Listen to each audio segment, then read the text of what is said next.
Welcome to 1 Minute Concept Series. Today, we have an exciting topic that's sure to pique the interest of all aspiring programmers out there.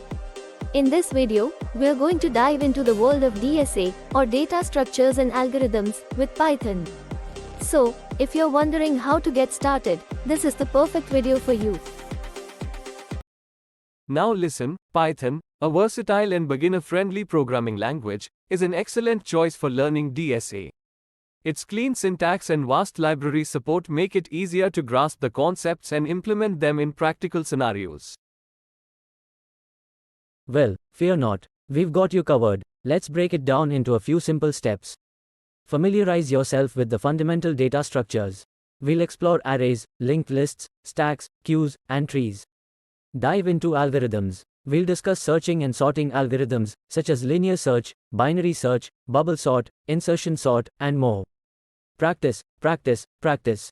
Learning DSA is not just about theory, it's crucial to apply what you've learned through coding exercises and challenges.